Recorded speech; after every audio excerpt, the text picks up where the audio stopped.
मराठी दिन तसेच रमजान निमित्त गरीब व गरजवंत विद्यार्थ्यांच्या पालकांना राशनिंग किटचे वाटप करण्यात आले। काय करू मला काहीतरी पाहिजे ना।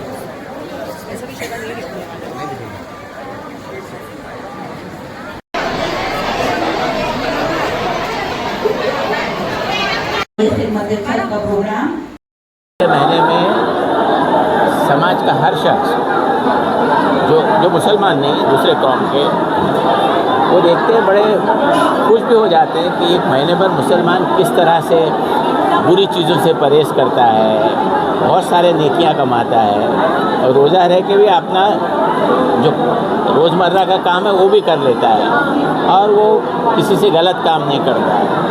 तो ये अगर हम रमज़ान का सिलसिला जो है पूरे साल भर अगर करें हम तो हमारे अमाल दिख के आएंगे और जो लोग हमको नापसंद करते वो पसंद करना शुरू करेंगे। तो हमारे इस्लाम में बहुत सारी चीज़ें, रमज़ान का मकसद क्या होता है दूसरों को भी समझाना चाहिए कि सबको अल्लाह ने कहा है कि एक महीना आप भूखे पेट पे रहिए, गरीब अमीर सब भूख क्या है आपको पता चले, वो एहसासमंदी हो जाए। तो ये महीने जो जिस तरह हम एक महीने में जो काम अंजाम दे रहे हैं अगर हम पूरे साल भर अगर करें तो हमारे बहुत सारे मसाइल हल हो जाएंगे और हमारे सब मसाइल का एक ही हल है। नंबर 1 हमारे अमाल इस्लामिक तरीके से हमें चलना चाहिए। नंबर 2 अपने बच्चों और बच्चियों को तालीम देना चाहिए। दूसरी जुमा है रमज़ान की, रमज़ान का मुबारक महीना है। साथ साथ आज मराठी दिवस भी है जो हमारी राज्य भाषा है और हमारे करीब 5 स्कूलों के वालिदैन को आज बुलाया गया जो ज़कात के मुस्तहिक है और ये वालिदैन वो है जो हमारे सहारा स्पॉन्सरशिप प्रोग्राम के साथ जुड़े हुए हैं। सहारा स्पॉन्सरशिप प्रोग्राम ये होता है कि इनकी फ़ीस माफ़ की जाती है, इनके बसेस के अखराजात दिए जाते हैं, इनकी किताबें और यूनिफॉर्म फ्री दिया जाता है। साथ साथ इनके घर में जो मसाइल है, सेहत के मसाइल है, खाने पीने के मसाइल है या काउंसलिंग की ज़रूरत है, ये सब चीज़ें साल भर होती रहती हैं। तो अंजुमन बच्चों को सिर्फ अपने इदारों में बुला के तालीम देना और उनको छोड़ देना वो नहीं होता, क्योंकि हमारे पास 50% बच्चे ऐसे आते हैं जिनके घर में 2 वक्त की रोटी नहीं होती, जिनके घर में कमाने वाला कोई नहीं होता या सिंगल पेरेंट्स है या बाप छोड़ के गया है वगैरह वगैरह, बहुत सारे मसाइल हैं और उनके साइकोलॉजिकल प्रॉब्लम भी है। उसके लिए हमारे पास काउंसलिंग है, पेरेंट्स को काउंसलिंग करते हैं, बच्चों को करते हैं, ये सिलसिला साल भर चलता है। तो हमने एक नया स्ट्रैटेजी अप्लाई की कोविड के बाद कि हर टीचर ने 30 बच्चों को अपने लिस्ट में रखना है और इनके घर विज़िट 6 महीने में एक बार 30 बच्चों का एक टीचर ने करना चाहिए और वो सर्वे लेके आते हैं कि उनके घर के हालात कैसे हैं, उनकी सेहत कैसी है, बच्चे क्यों नहीं पढ़ रहे हैं। ये सब चीज़ों का ध्यान अंजुमन रखता है। इतना ही नहीं, अंजुमन उन माओं को भी या ये स्कूल में शुरू किया है एडल्ट एजुकेशन, जो माएँ तालीम हासिल करना चाहते हैं उनको तालीम दी जाती है। साथ साथ उनको हुनर सिखाया जाता है कि वो अगर वो कमज़ोर है फाइनेंशियली तो अपने पैरों पे कैसा खड़े। तो पीछे की तरफ आप देखोगे जहाँ सेविंग मशीन है, सिलाई की मशीन है बहुत बड़ी तादाद में, उनको ट्रेनिंग दी जाती है स्टिचिंग की, एम्ब्रॉयडरी की, और कई वालिदैन ऐसे हैं कि उन्होंने अपने पैरों पे खड़े होने की कोशिश की है। तो इस तरह का सिलसिला है साल भर का। और उसी बीच में रमज़ान में हमारे मुदस्सिर पटेल साहब आ जाते हैं। तो एक कोविड का वक्त था जब ये राशन पहुंचाना बड़ा मुश्किल था, तो ये शख्स ने जिम्मेदारी ली और अंजुमन ने माहिम का पूरा कैंपस उनको दे दिया और आज भी वही सिलसिला चला है। अल्लाह उनको क्या कहें, उनको और भी तरक्की दे और उनके साथ साथ उनके जो चेयरमैन है वर्ल्ड मेमन ऑर्गेनाइजेशन के, इन्होंने जो अच्छा काम शुरू किया है रेशन बांटने के लिए, बहुत सारे अच्छे और काम करें। इनका एक अस्पताल भी खुल रहा है पालघर में, वो गरीब पेशेंट्स के लिए उन्होंने अस्पताल शुरू करने की कोशिश की। तो मैं उनको मुबारकबाद देता हूँ और उनके लिए बहुत सारी दुआएं। तो सर एक और सवाल था कि मुस्लिम समाज के जो बच्चे हैं खास करके नशे की तरफ बढ़ रहे हैं, पढ़ाई लिखाई में ध्यान नहीं देते हैं। पढ़ाई की तरफ बढ़ रहे हैं, नशे की तरफ, नशा जो है एक नासूर की तरफ बढ़ रहा है। हमारे बच्चे जो है पढ़ाई लिखाई छोड़ के नशे की तरफ बढ़ रहे हैं, तो इसके लिए कुछ कदम उठाया जाएगा अपने अंजुमन इस्लाम की तरफ? जी, अंजुमन इस्लाम में हमारे बच्चों को वालिदैन को बुला लेते हैं और हमने एक थोड़ा सा सिलसिला शुरू किया है कि इसकी वजह क्या है। तो पता ये चला है कि हमारे लड़के नहीं पढ़ते, समझ लीजिए इस बात को, लड़कियाँ पढ़ती हैं। लड़के नहीं पढ़ने की वजह ये है कि उनके घर में लड़का हुआ तो उसके बहुत लाड़ प्यार होते हैं और उसमें लड़का बिगड़ जाता है, तो वो अलग अलग चीज़ों में चला जाता है।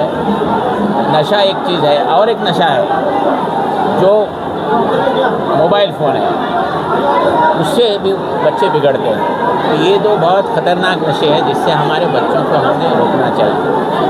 इसका अवेयरनेस प्रोग्राम होना चाहिए जो अंजुमन ने भी करना चाहिए और हम इंशाअल्लाह कोशिश करेंगे कि इस तरह के बच्चों को, कल ही हमारी गुफ्तगू हो रही थी कि जो बच्चे नशे में है, नशा लेते हैं, उनका एक तरीका रहता है वो नशे से दूर करने का, उस तरह का सेंटर या शुरू करें। और जो बच्चे इधर उधर घूम रहे हैं नशे में नहीं लेकिन थोड़ी चोरी कर रहे हैं, तो शाबो सिद्दीक में एक कोर्सेज शुरू कर रहे हैं उनके लिए, 2 व्हीलर कोर्सेज। उस बच्चों को सिखाया जाएगा, उनको जॉब भी दिया जाएगा। सर एक क्वेश्चन, ये पहला असा आहे की आज मराठी भाषा दिवसही आहे।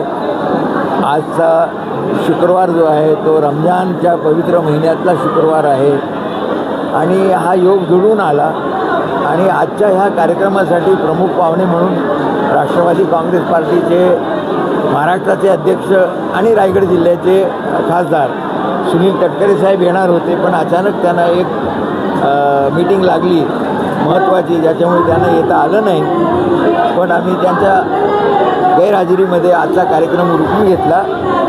हा जो कार्यक्रम आहे हा गरजू लोकांना या पवित्र महिन्यामध्ये वर्ल्ड मेमन फाउंडेशन ऑर्गनायझेशन तर्फे जे रॅशन किट दिली जाते, ज्याच्यामध्ये जवळपास पूर्ण महिन्याचा रॅशन त्यांना अवेलेबल करून दिला जातो एका फॅमिलीला। अशी पवित्र महिन्यामध्ये हे चांगलं काम आणि लोकांच्या गरजाचा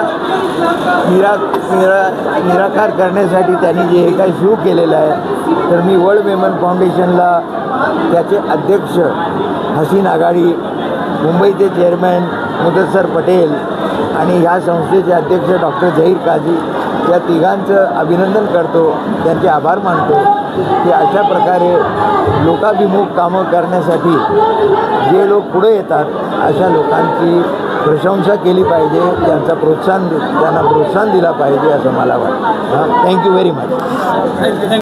तो मैं आप प्रेस मीडिया वालों का शुक्रिया अदा करता हूं कि 2020 से जब से हमने ये अच्छा काम चालू किया है, शाना बशाना आप हमारे साथ में हमारे हर सोशल कॉज को लेकर चल रहे हैं। जब पहला कोविड फर्स्ट लॉकडाउन लगा था 22 मार्च 2020 में, उस वक्त हम लोगों को ये देखने को मिला कि डेली वेजेस के जो लोग थे उनको कितनी परेशानी होती थी।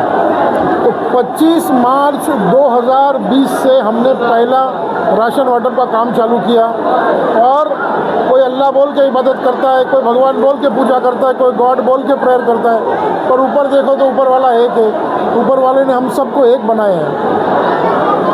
वो दौर ऐसा दौर था, ऐसा ज़माना था कि वो ना कभी मालिक से हम सब दुआ करते कि ऐसा कभी हमको दोबारा वो कोविड का दौर ना देखने को मिले और ना ही ऐसा कभी दौर हमारे देशवासियों पे आए। उस वक्त डेली वेजेस के लोगों को राशन के लिए इतना प्रॉब्लम था कि लोग अपने घर में कैद थे और लॉकडाउन था, काम बंद थे। तो उस वक्त ये हम लोगों ने ये मेरा यामा पटेल फाउंडेशन, WMO, हम सब मिल करके, देखिए कोई काम इंसान कोई बोले ना मैं अकेला करता हूँ, नहीं कर सकता है। हर काम जो है ना वो ग्रुप का काम है, मिल के करते लोग। एक होता है, एक और 11, ये 3 जो है ना 111, ये 4 1011। तो ऐसे अगर 4 लोग मिल के काम करें तो 1011 आदमी का काम कर सकते हैं। और हम लोगों ने वैसे ही किया, हमारे ग्रुप को मिल करके हम लोगों ने लोगों तक राशन पहुँचाने का काम किया। 2020-21 में मालिक की दया से हम लोगों ने 1 लाख लोगों तक राशन पहुँचाए। उसके बाद हर साल रमज़ान में हम लोग डिज़र्विंग लोगों के, अंजुमन इस्लाम के और मुंबई के एजुकेशन इंस्टीट्यूट के प्रिंसिपलों से हम लोग लिस्ट मंगाते, जो डिज़र्विंग पेरेंट्स से डेली वेजेस वाले जो फीस नहीं भर सकते, तो उनकी हम लोग लिस्ट मंगाते।